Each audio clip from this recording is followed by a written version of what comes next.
Into a Wider Galaxy, Part 441, Antlers, Assumptions, and Artillery. Observer Wu's eyebrows climb up as he exits Bjorn's office to find Jacob Schreiktalon waiting for him, calmly leaning against a wall. Hello again, Captain Schreiktalon. I must admit, you are more impressive in person than on a screen. Thank you, Observer. I understand you've had quite the trip since we last spoke. To put it mildly, is there something you'd like to speak about? I'm just here to remind you that there is an excellent opportunity for you and your duties here on Zawar.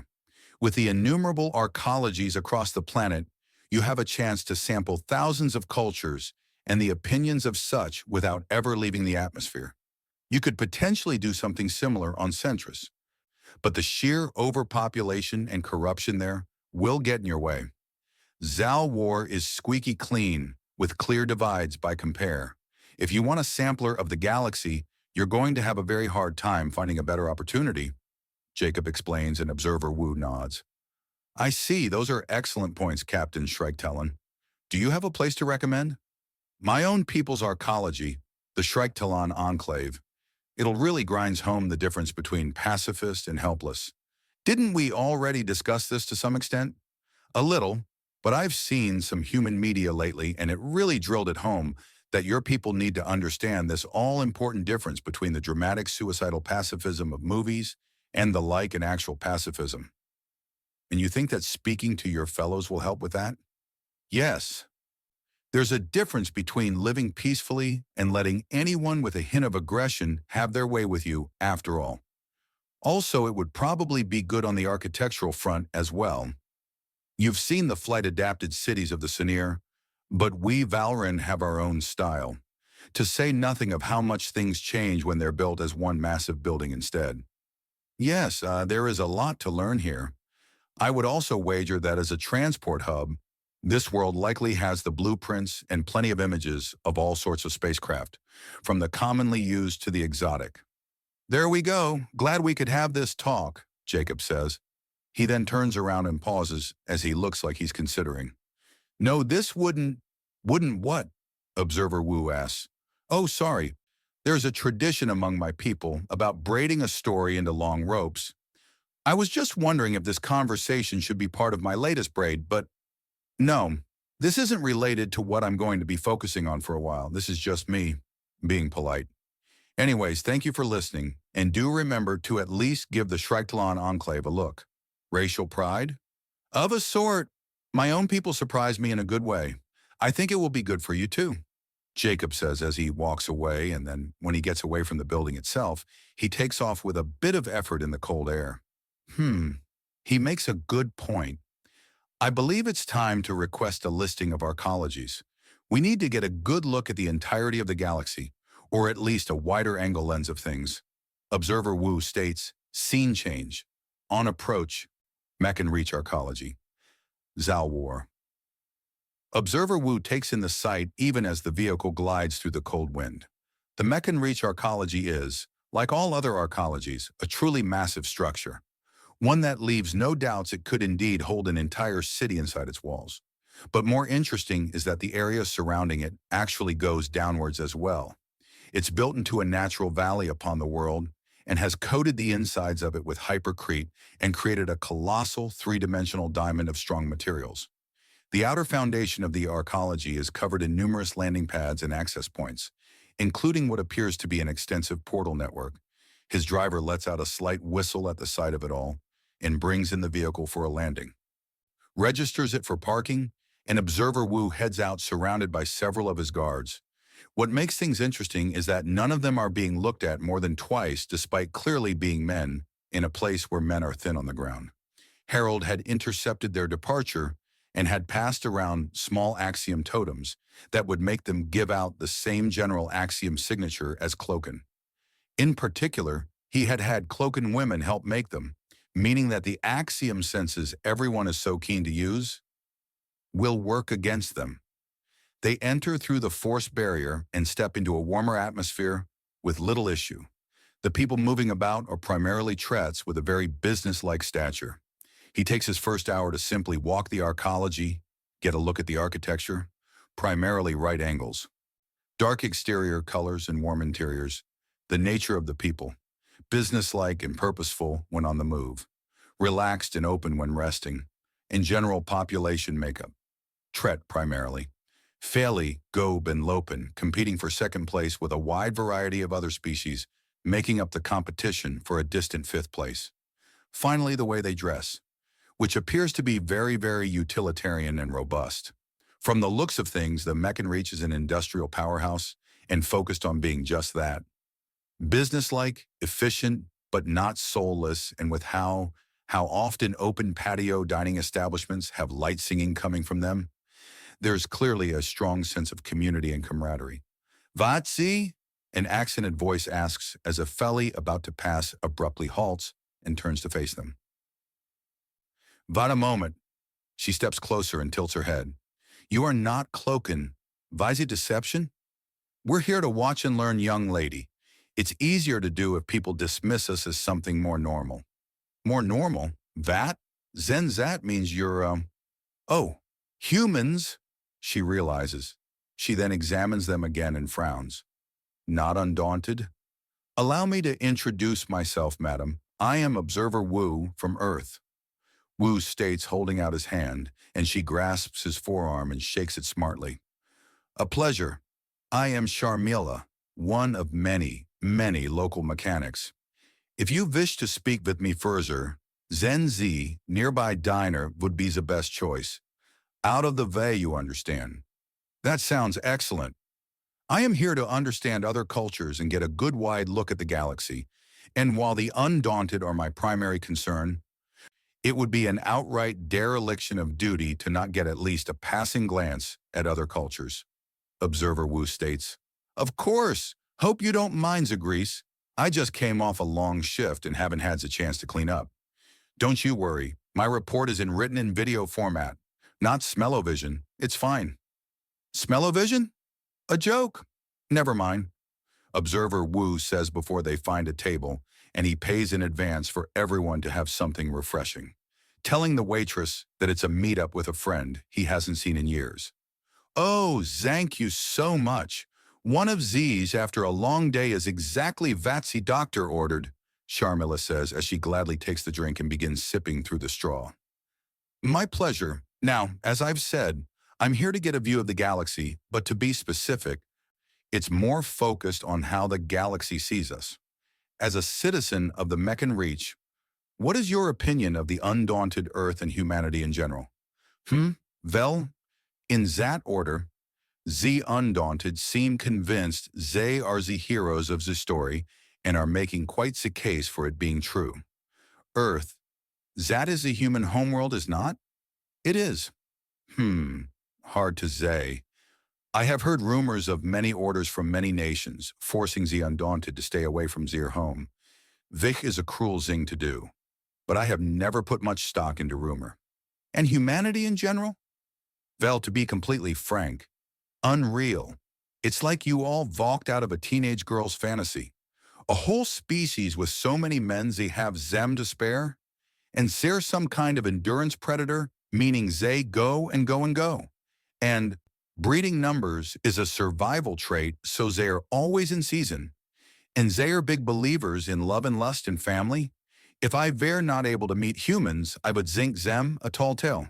Really? Oh yes, and it gets even sillier. Humans think we're all gorgeous. They think that they are the ones who's come to the sexy place, and that they aren't from it. It baffles the mind, Sharmila says before laughing. Some girls think that this is proof of the galaxy having a sadistic or cruel sense of humor. I see it differently.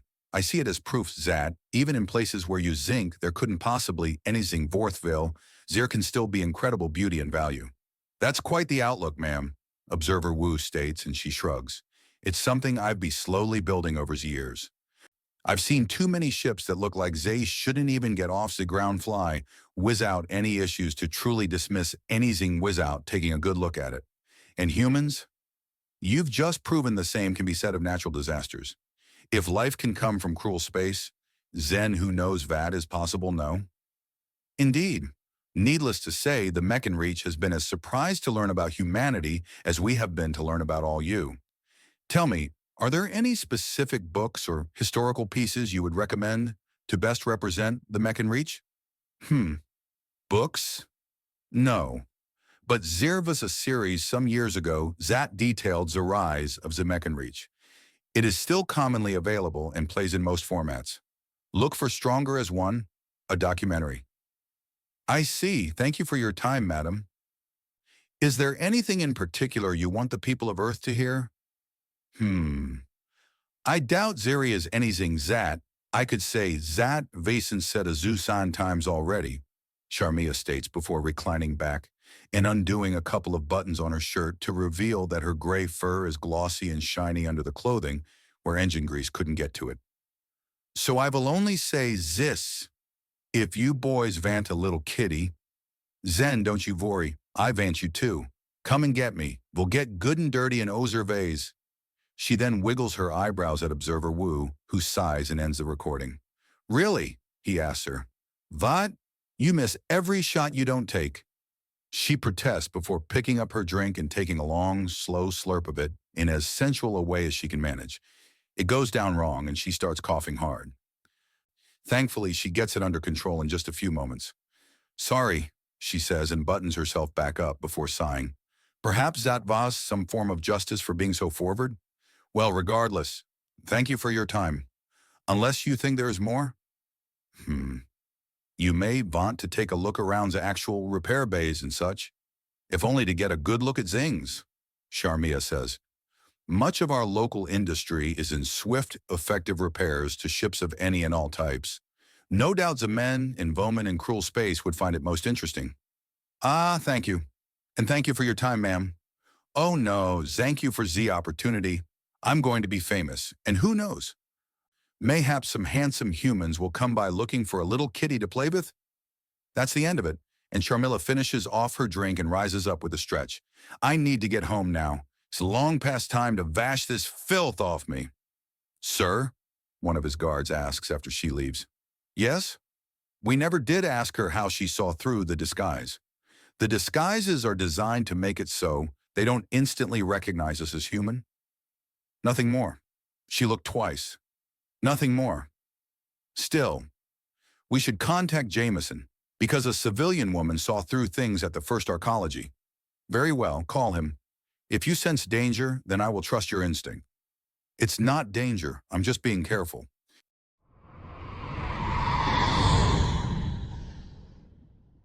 Into a Wider Galaxy, Part 442. Antlers, Assumptions, and Artillery. His communicator starts ringing, and Harold answers it. Hello? Mr. Jameson, I'm calling on behalf of Observer Wu about these totems you've given us. Have you lost one? Someone saw through them. Yes? Those things aren't a perfect disguise. It's to make sure you don't stand out like fireworks in the night sky. People know now that if you see a Tret man and sense little, if any axiom presence in them, then you're dealing with a human, which draws attention. But with those things, they will instead think. Cloak and thinking about Tret men, which is so common that it's outright boring. But if they pay more attention, they'll notice it's from a totem and they'll see through it. They're not invisibility pins, they're to stop you from getting mobbed by suitors. While also being low-grade enough to not come across as someone being sneaky or suspicious. It's a clear bit that says, leave me alone, without being a dick about it. So with a perfect disguise, those are expensive, hard to put together, and require specific actions and restrictions on behavior to keep up. Not to mention if and when they're broken, they grab a lot of attention because it's clear you're trying to hide something. So this is just a small effort that is socially acceptable to ensure you can go about your business. Anyone that has an issue with it or makes an issue of it was looking for an issue to begin with. Those totems are unobtrusive, perfectly legal, and completely reasonable in every arcology on the planet. But someone still saw through it. Yes, because it's the equivalent of dressing local. While not being local, you still stand out, but nowhere near as much as before, Harold explains. Is this something that you commonly use? Less me so much as Herbert. He outright mimics those totems himself and modifies them further. He can feel like almost any kind of child from any species with his effect. The private streams are making use of them as well. One of his best bits of work was making him have the sensation of a Tret child with Zeddan heritage. He played the cute up and caused a riot of maternal instinct. While interesting, are you sure you can't do better? Not without opening you up to potential legal trouble in a few places. There are several arcologies that will not allow anything more advanced than that to disguise you, and the more powerful the disguises get. The less arcologies will be welcoming or forgiving if you're found with them on. Harold replies, I see. Thank you for your time, the bodyguard says and hangs up. Harold just looks at his communicator and then shrugs before pocketing it. Excuse me a minute. I'm about to go on break. Miss Lork will see you to the doctor. I'm sorry about the wait. With all the recruits so close to graduation, I get it, Harold says calmly. This is dumb, Rain protests. No, this is necessary. If you're not responding to pheromones, it means that someone, somewhere has bonded you. Then why do we need to confirm it? Because Vishanyan biology is poorly understood. Are you like a Volpir and sensitive to it? If so, what are the conditions to you bonding? Do we need to have something to block your nose? Do we need something for you to chew on to block the receptors in your tongue? And if you're not overly sensitive, then what has happened to make you bond with someone? Are we going to find a random surgical scar? There are so many possibilities that letting this go unexplored is unreasonable. Surgical scars? But I've had a healing coma. Are you that paranoid? It's literally my job, Harold protests. Excuse me? A new voice asks as a snick woman walks in a nurse's uniform. Yes, sorry, Dr. Lauren's latest patient is running a little long. It shouldn't be much longer. Sweet stars, I thought Snick rarely ate other people. Rain notes as she takes in the fact that the nurse is absolutely jacked. Rain! Harold snaps as the nurse hides behind the desk a little. Hunching up, he can still read the name tag, Nurse Philly Lork. He decides to go in friendly. My apologies, Nurse Philly. Rain has lost a lot of her self-control with her de-aging. What? What was so wrong about asking? Rain asks. Philly's been through it, and her size is a part of it. Then won't a healing coma solve it? Healing comas don't do anything against good health, not without extreme de-aging, Philly states. Wait, so those are natural? No drugs or axiom effects? Only healing, a lot of sweat and a lot of food. Yeah, that's how you get it powerful, Harold remarks. Plays hell on your sleep schedule and food budget till you figure it out, though, he says, and she gives him a look. He then gives the big loose shirt he's wearing a pull to reveal he's not swimming in it at all, and it's just barely hiding the fact he's remade himself with muscle. Well done. Not to my taste, though. I'm letting it fade. That's your choice. Wait, you went through all that work to... Rain starts to say, and Harold puts a finger up to her lips. Rain, she's clearly not comfortable with the subject and has made her choice. Respect it or be regarded as an asshole. You know something. I know everything. Then what's with her? Classified. She's under undaunted protection, though, which means mine as well. Thank you, Nurse Philly says, and he nods. Then the door opens to the doctor's room and a Desert Nagasha man slithers out, rolling his central right arm in its cybernetic socket, followed by a purple and yellow cobe woman that's lecturing him. And if you want to keep abusing the arm like that, then for the love of the goddess, get yourself a more robust socket for it, she says before looking in. Oh, I wasn't informed that we had a lineup. They arrived about 20 minutes ago. Doctor. Philly explains with a slight hitch in her voice that Harold catches on to instantly. He may play stupid on some occasions, but playing stupid and being stupid are different things. It can be pay to be thought of as oblivious or stupid, but it never does to actually be oblivious or stupid. Of course. Now please come in. The issue is... Dr. Lauren checks her communicator. A lack of response to pheromones, in particular yours, despite there being no blood relation.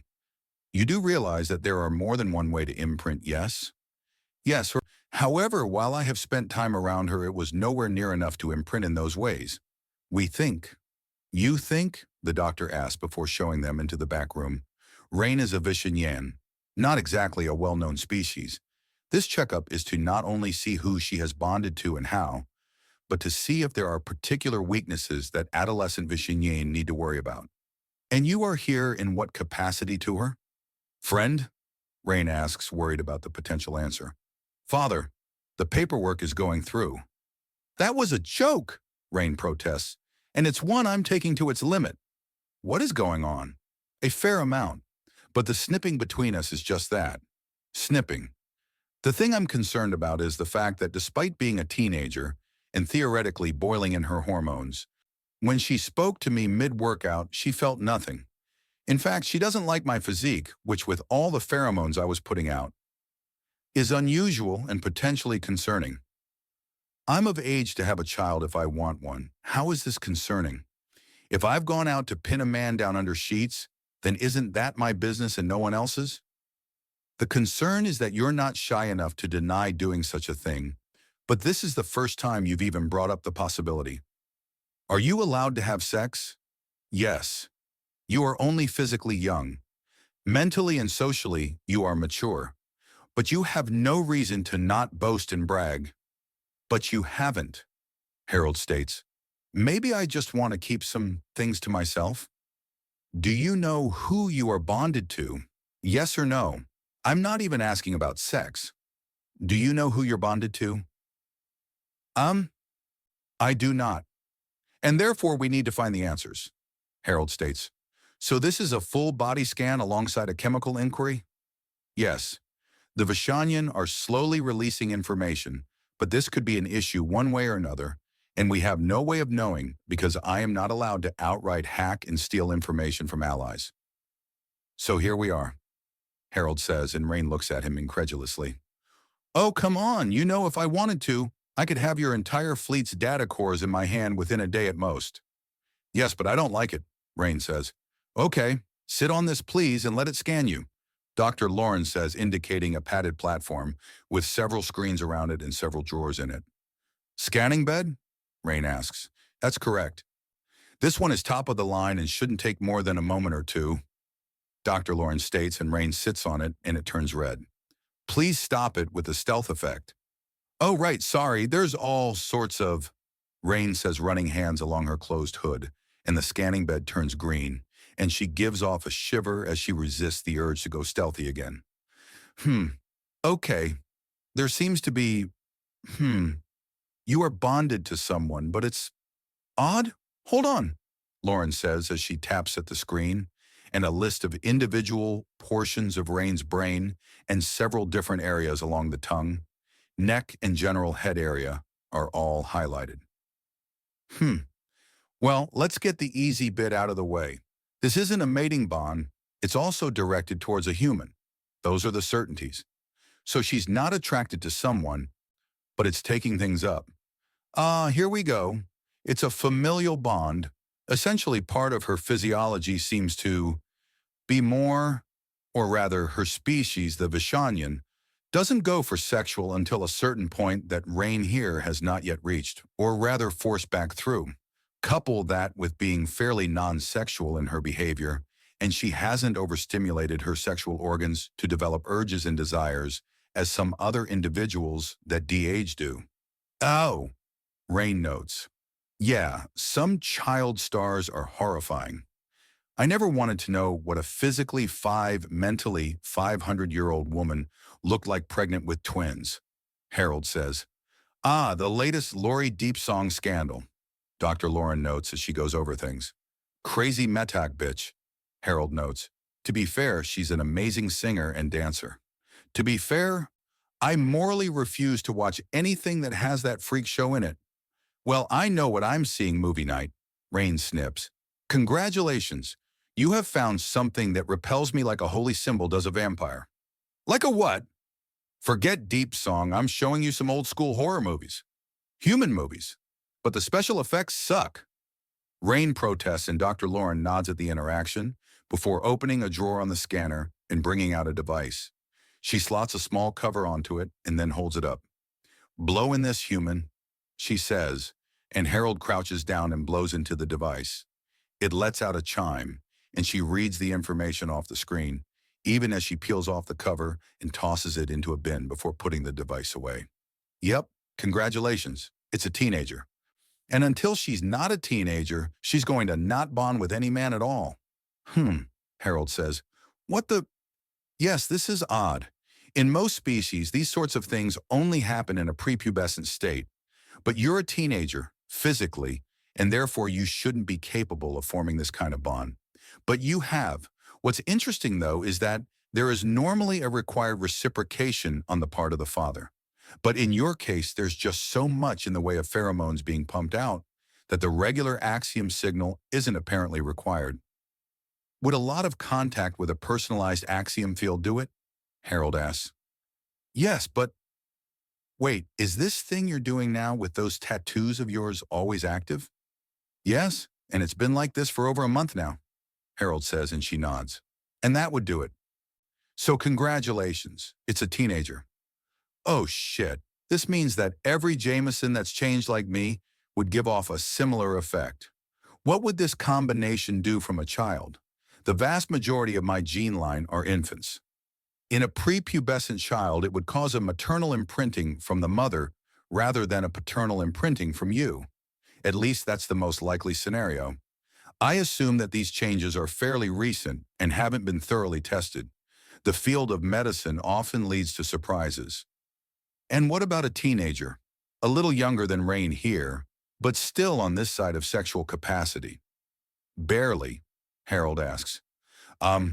I suspect the poor boy would lose his innocence in a hurry. Fuck, Harold mutters. Herbert's fine, but my nephews? My brothers? I'll need to speak with family soon. And have warnings sent out to adopters. Probably, Dr. Lawrence states.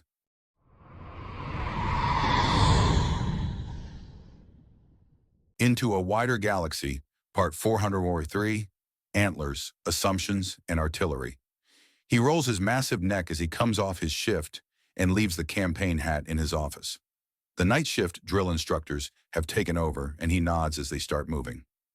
A lot of people like to think that because things are finishing up that they can slack off. Oh no, no, no. You're not allowed to slack until you are off duty. The moment he steps off the official training area, he can hear the clopping of a pair of hooves. He stops, braces himself, and then catches Holly as she flies out to him. A quick spin to bleed momentum, and his big girl is in his arms with her face buried in the side of his neck. Long day.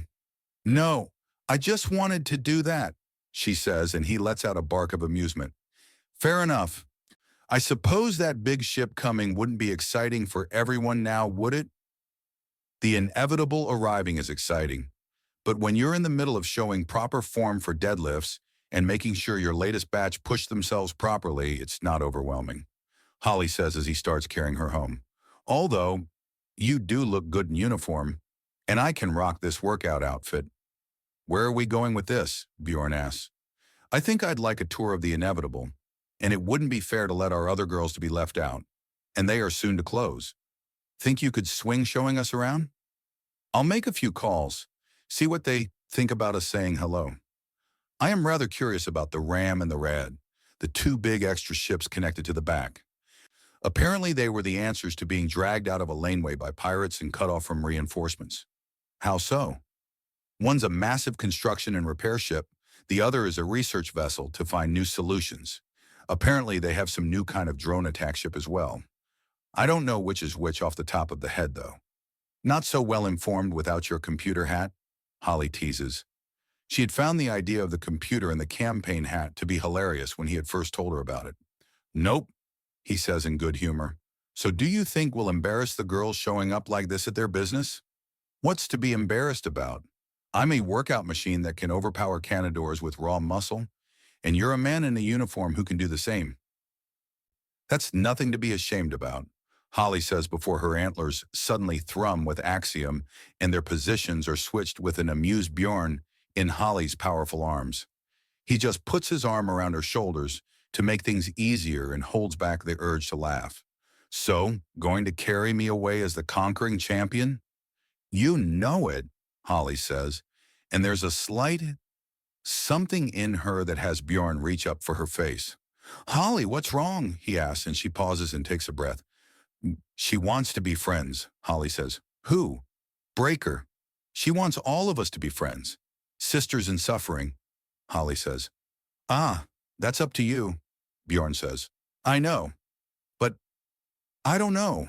I don't know what the answer is, Holly says, letting him down. Do you not like her? Bjorn asks now that he's back on his own feet. He guides Holly to a nearby wall they can lean against so they're out of the way and semi-private despite being in public. No, that's not it. They're from the worst part of my life, but it's not their fault.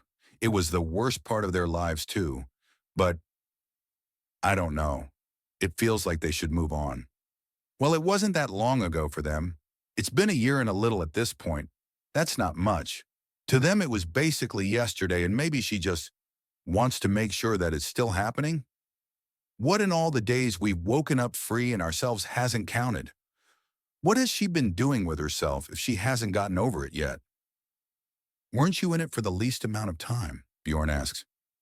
15 years is still a lot, Holly says. I know. Half my life gone in blood, and they want to remember it? Less of their lives, but more time. This is a complicated one, Bjorn says, and Holly musses at her hair a bit in thought. The real problem is that I get it. I do, but I don't want to remember it. But I do want to do them a solid because they deserve it. We all do. But I don't want to do this. And ignoring them is a good idea, Bjorn asks. Well, probably not, but I just don't want this, Holly says before sighing. But it's a good thing. I think, I don't want to go back to that. Not even think about it. I wasn't in charge, I wasn't in control, and it's just a nightmare I have to live with. It wasn't me, it pointedly wasn't me. The whole point of it was it wasn't me, and it wasn't them. Just a nightmare we all share. What's her actual name? Bjorn asks. Darnell Tusk, Holly says. And, how to phrase this? You don't want it. You've made that clear. But do you think she doesn't deserve a chance? Or better yet, do you think you won't regret it? Is this something that saying no to it will have no regrets? It's impossible to know that, Holly protests. Okay, let's rephrase. Are you willing to put up with regretting? No other consequence. Are you okay with not being okay with saying no? As confusing as it sounds to verbalize, Bjorn asks. No, I don't think I am okay with that, Holly concludes. All right then, so I should expect to see a very big Horchka woman around sometime soon? Probably, Holly says. You know she's actually turned Snow White and off gray to match the cold and hypercrete of Zalwar? Huh, interesting. What about the others? She says that Cutter has gone on to be a nurse. Flair is working in the flight control center, mostly monitoring automated transports to and from the arcology, and Shaker has gone into construction, using her sheer stamina to push for overtime. Oh? Yeah, Breaker. Darnell gave me the information. Darnell, Philly, Echo, and Silisa. Breaker, Cutter, Flair, and Shaker. And me. Knife Top. Bjorn is just quiet as he lets her process things. Goddesses be damned. That fucking Philly couldn't die soon, or hard enough for what she made us into, Holly says after a few moments. Yeah, well, she's dead now, and trying to punish her further goes into the realms of necromancy. Oh, scary! Holly teases with her hands up, then sighs. Knife Top is never fully going away, is she? She's already dead and gone. You're just dealing with the bones, Bjorn says. I remember them when we were all monsters. Even as that thing, I had preferences. I remember thinking that Breaker's too squeamish to wear the blood of her victims, Holly says with her gaze going right through the walls of the arcology, through the countless light years and actual years to the corridors of a criminal headquarters on Centris. I remember thinking that the others were idiots, not able to intimidate people properly, no antlers to wear their victims on. It's been slowly getting clearer, and it's only getting worse. Maybe that's why Darnell's reached out. Think she might be trying to help? Bjorn asks. Holly says nothing as she thinks, leans her head back and feels her antlers clatter against the wall. She considers a bit more and then looks forward again.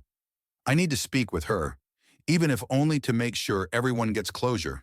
They may need help. Yeah, but I don't know. I want to break away from that life as much as I can. This feels like a step back, but it also feels like something I have to do, that this is important.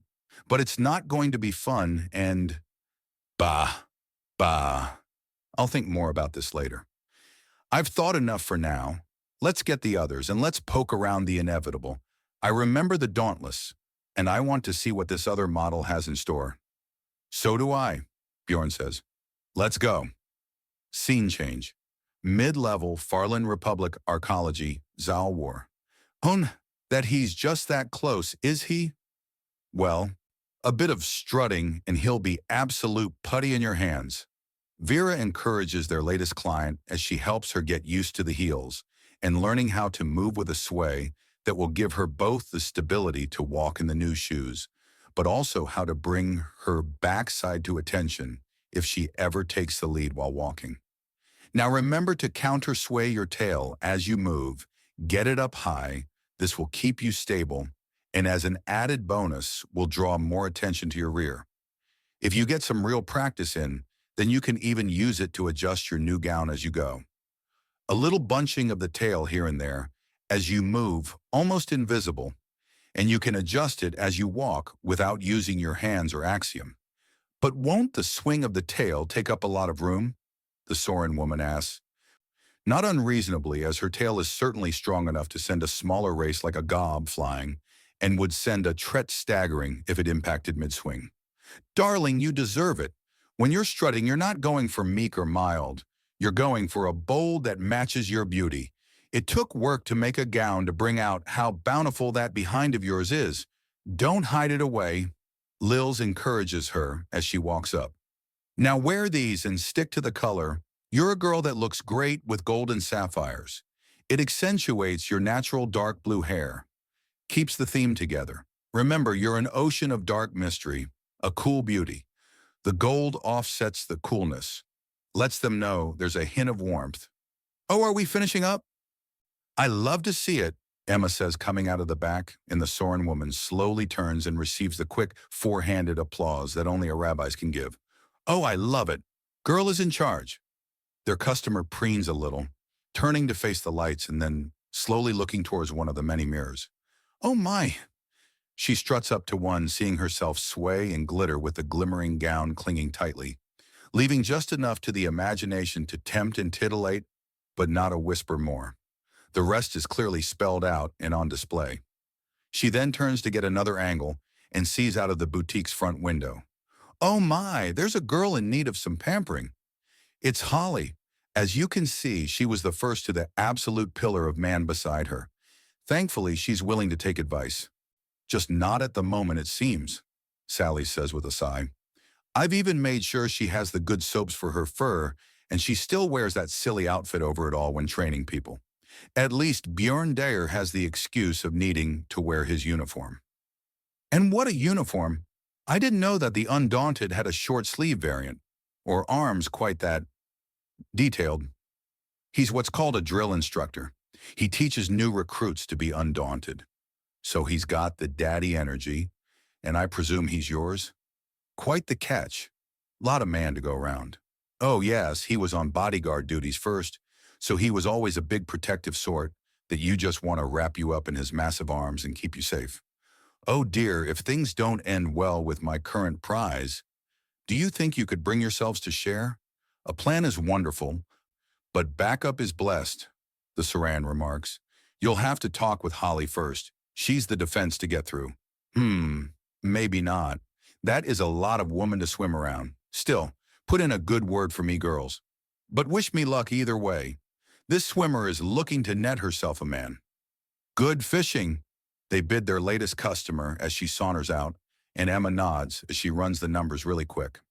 All right, that was a very good customer for us girls, which brings us to the end of today's appointments, Emma says as Holly and Bjorn enter after their latest customer has left. Hey girls, anyone else left on the list, or do you have some time to spare? Holly calls over. Time enough to tell you that you need to stop going around in that outfit. If you weren't so fit to start with, it would look awful, Lils chides her. But your reactions are so funny, Holly protests. Ladies, I've gotten permission to poke around the inevitable, and it's joined ships. Care to join us? A tour through one of the rare human ships? With the even rarer attachments interested, Bjorn offers.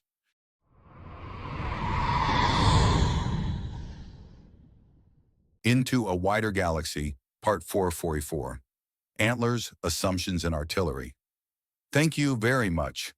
Observer Wu says genially as he finishes his purchase of the collector's edition of Stronger as One, a documentary. It alongside a few memorial copies of the blueprints of the arcology and dozens of ship designs were less a goldmine and more finding a chest of gold bullion.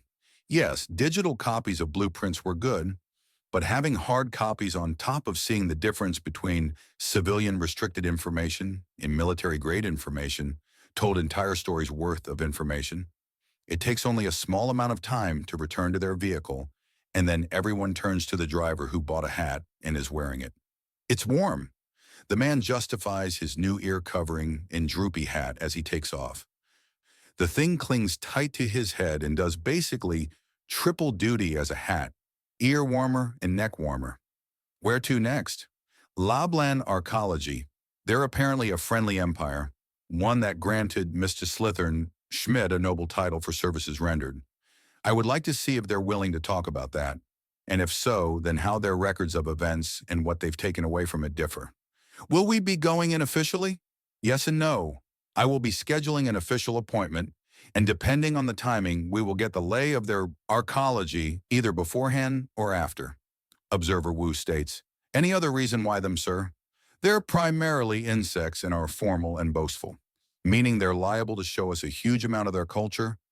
We'll have to have some organized digging later to find what they won't want us to see, but they're still liable to show us 8 parts in 10 of their culture. Observer Wu replies, all right, sir, registering our flight route and charting course. You make that sound as if you didn't just flick through a list and press a button. It's still registering a flight path and charting course, the driver says defensively. Observer Wu simply sighs at things. Scene change. Top level, Leblanc Empire Arcology. Zal War. They exit on the ornate landing pad. The entire superstructure was shaped like a large rectangle, but was clearly made of distinct sections that drew to mind an apiary made of shining silver and covered in white lights. Observer Damien Wu, an absolute delight. Your timing is impeccable. I had a great gaping gap in my schedule, and showing the people of Earth the glory and majesty of the Empire is exactly the thing I needed to fill it. Thank you for coming. I am Lady Falloran. This beautiful arcology is the work of me and mine. The Falloran arcology is the pride and joy of my family, of which I am honored to represent. The Drin woman, dressed in a formal but still ostentatious outfit, struts outward. Sheer white silk, carved crystal in place of all form of button, buckle, or other piece of metal, and a drone resembling more a floating diamond hovering over her left shoulder. Gentle crystal chimes hang from her antenna, and the sharp clicking of her potentially literal diamond heels carry her close. Please come to my office. I will be thrilled to explain and demonstrate the glory that is the Lablan Empire, the precious jewels of the stars. I am gladdened that you are so generous with your time to educate me. During my tragically limited interview with young Hardytail Schmidt, I hadn't been able to get anywhere near enough details to quench my curiosity about Leblanc.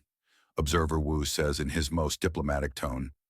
It goes over well, if the smile is any indication. She then turns and leads the way inside. The hallway floor is actually the source of the light.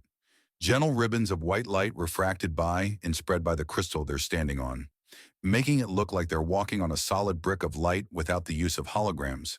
The walls are polished chrome and reflect the light, allowing a mere trinity of strips in the floor light up the entire area with ease. The ceiling, on the other hand, is painted white, as if to give some form of rest from the sheer amount of light, but there are traceries of some kind of subtle artwork layered in a honeycomb pattern. The darker outfits of Observer Wu and his bodyguards look more like black holes in the middle of a star. Ah, one of our newest nobles. A very bright lad from my understanding. I haven't had the pleasure to meet him in person, the Lady Falloran states. Well, he's certainly a resilient sort. He has endured horrors, and it seems to have only made him stronger. I was able to witness him waging war with nightmares, with the calm of a man exterminating mere pests. Excellent. His obvious skill in investigation, incredible courage and intelligence was what won him his crystal star. To know there is strength and ferocity to match it only signifies good things to come for the Empire, Lady McFarlane states as one of the walls shimmers to the side, and a much softer room with a white carpet, plush leather chairs, and a desk that seems to have been poured into existence and still had artistic ripples in the glossy metal. Observer Wu takes a proffered chair, and his bodyguards take up a proper, formal positions around the room. I must say the brutishly strong, dark-clad men certainly add quite the contrast to my office, Lady McFarlane says with a smile. Now then, where do we begin? Our generous immigration policies? Our expansive and noble history? Perhaps the martial excellence shown regularly by our forces? The sheer wealth and robustness of our economy and trade routes? Something else, perchance? Madam, I am here to learn all I can. So I would like to begin where you, an expert on the noble Loblan Empire, would care to begin, and I would like to hear as much as you are willing, or more likely, have time to give me. I am your eager audience. I am delighted to hear that.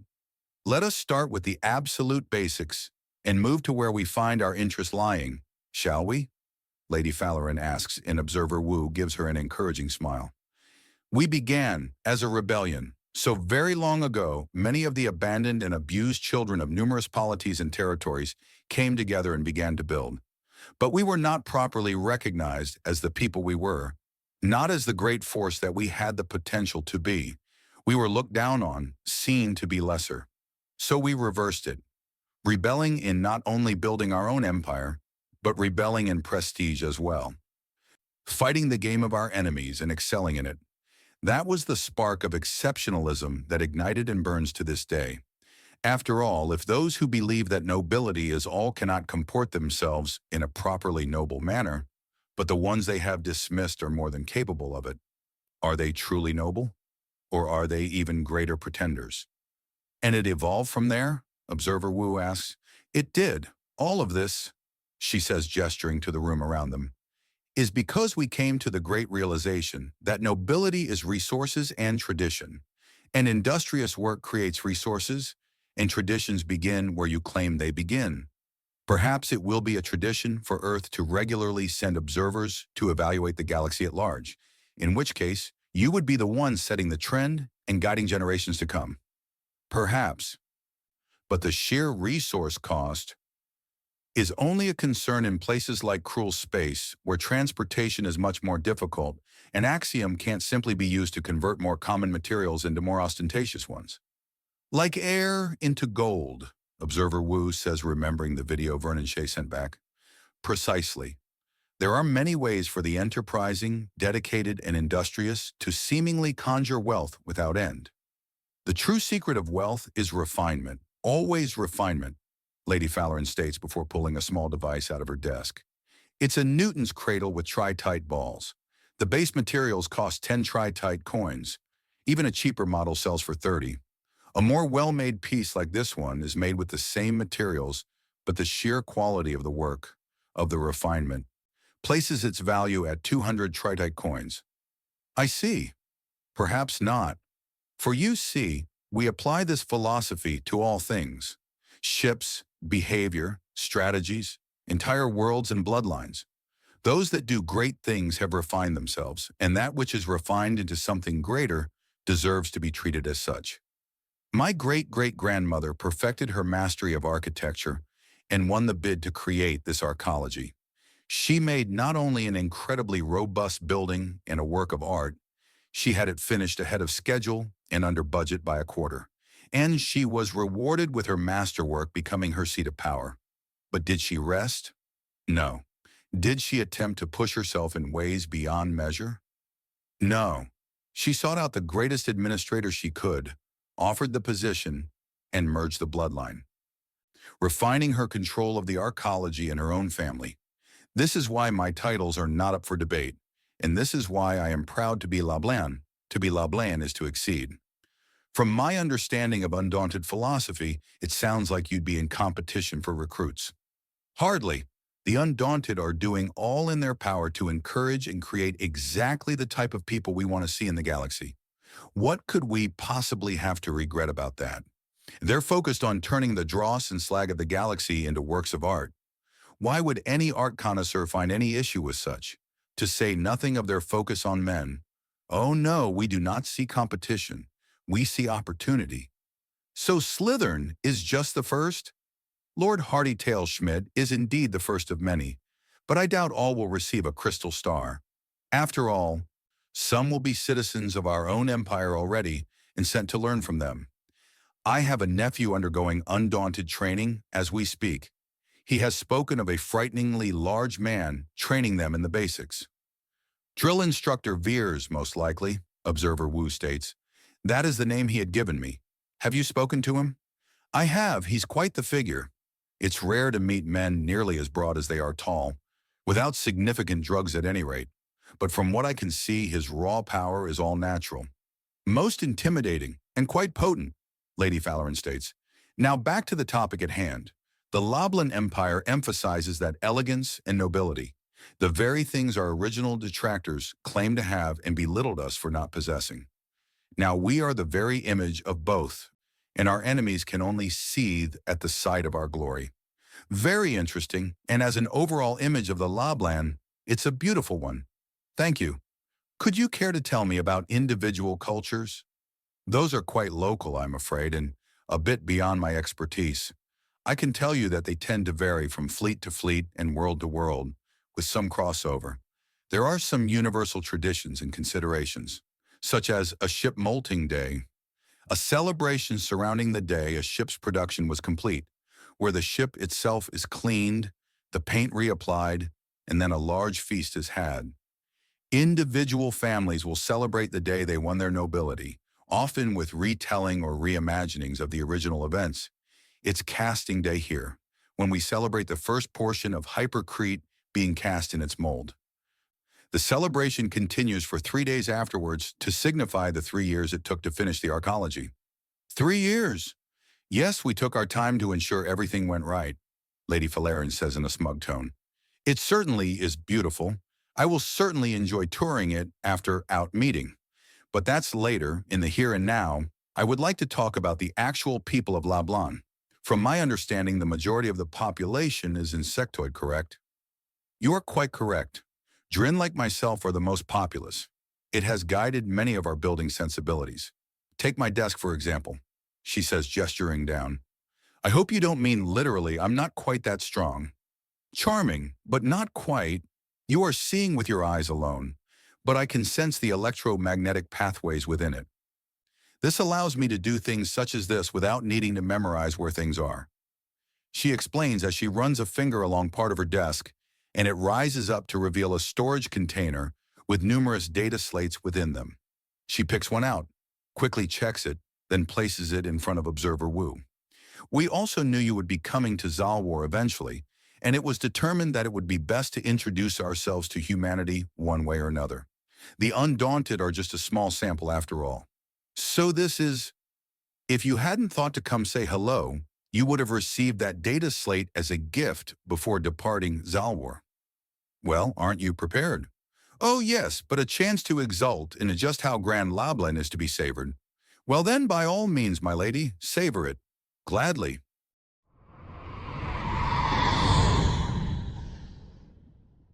Into a Wider Galaxy, Part 445, Antlers, Assumptions, and Artillery. There is a bit of a delay in the response to the call, and then Harold is replied to with a bleary. What is it? Herbert, it's Harold. Duh. It's important. It's 3 in the morning. I just peeled apart a drug cartel. Is it really important?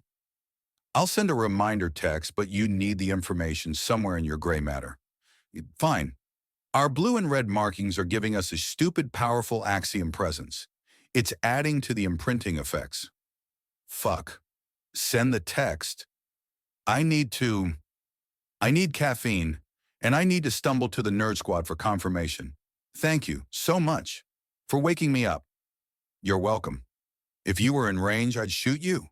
You can still call in a hit. True. Watch your back, brother. Love you too. Blah.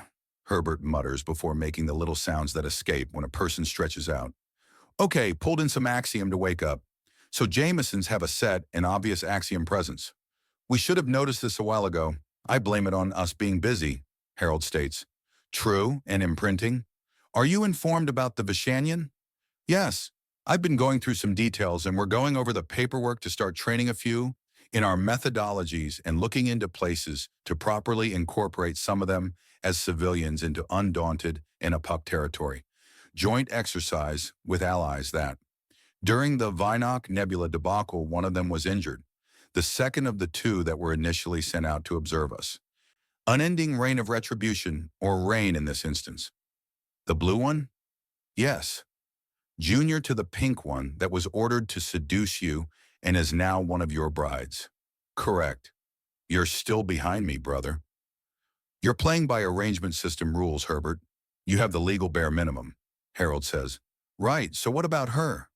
She was injured badly enough to require a healing coma, and without much data on Vishanian biology, they overshot, and she's now a teen physically and has not been sexually active in any way.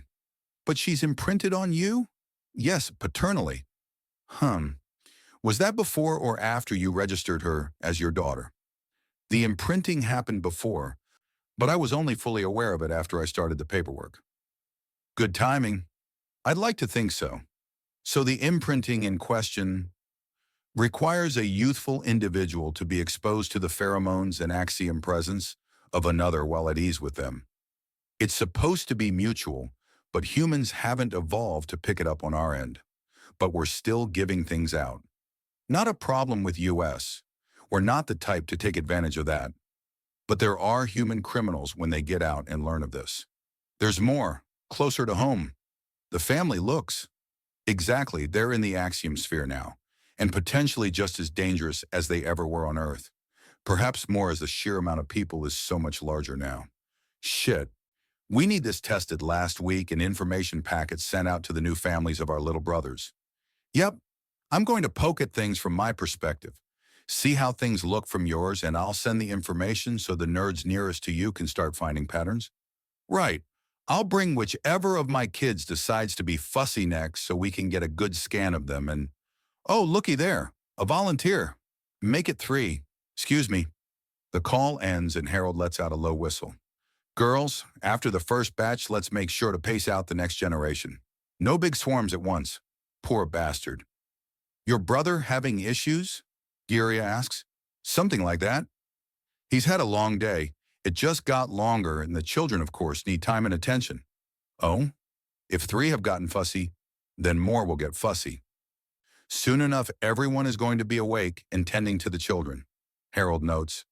Well, it has been a few months. They're hopefully sleeping a little better by now. Do your nieces and nephews really have a hard time sleeping? Giria asks, and Harold nods.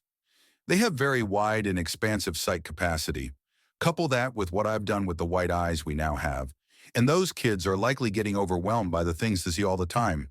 So they inherited the enhanced sight of the Zedin and Yaya. You did say that most of them came out as human sons due to a special cream that was created. That's right. A little over 100 sons and about a dozen daughters. Which means he has very busy days when he's on break. He goes from managing intelligence to intelligence operations to running around as a father for over 100. Those are all full-time jobs, Harold notes. Still, we need some proper experts to fully examine what I'm putting out in the axiom. We all know it's big, ready to be used by me and being made from other direction energy. But we don't fully know what it means. There's also the issue of Herbert being at a younger stage, his kids being at another stage of life, and we need to know what it all means. For health reasons. Or more likely sanity reasons. Sanity reasons? Rain asks him. Imagine if you're just the first, and my aura puts out so much daddy energy that you get an army of unofficial siblings before the week is out. Harold states, don't flatter yourself. Who's flattering? I need to ease into having a family the size of an army. Not have it dumped on me, Harold states. Granted, with all my little brothers out there, it's likely already too late, although they're less an army and more a demographic. A big one. It's just a few billion, Giria notes. There were about 8 billion humans on Earth tops. The clones of Undaunted outnumber natural-born humans at this point, Harold states, and there's a pause. Right. That's a problem, Rain says. Yes and no. It is a problem in that some people are not going to react well, but it's not a problem in that those people need 4 months to get even a single ship out of cruel space, Harold notes. There's also the question of what could they do about it? Foreign powers stole genetic information from our soldiers and mass cloned us. How can we be blamed for it? Were we supposed to guard every fallen hair and clipped toenail? Doesn't mean they won't try to pin the blame. Oh, there are stories of that sort of nonsense all over the galaxy, Uma says gleefully. Now, where do you think you're going to go for the evaluation? Well, one has to be here using our own methods, but the more eyes on this, the better. So does anyone have any arcology recommendations for where to go to get my axiom presence looked at? Oh, I have a great one, Uma offers. Oh, no, Giria notes. Oh, come on, they're great. I have some clan members on this world. They're in the Charthorn arcology. Charthorn, Velocity asks. A federation nearly opposite of the Apok Empire if you consider the galactic core to be the middle point. Major food exporter, constantly rocked with one small scandal or another of criminal gangs roving around and always being chased away. They don't usually get more than that because we jump on them, Uma boasts. There are a bunch of big Takra clans there, and if someone's more than just a bunch of kids looking for thrills, then they're volunteering to test how sharp our claws are. Oh yeah, if there's a lot of Takra in the area, that would explain why so few people cause trouble there, Velocity says as her eyes widen at the concept.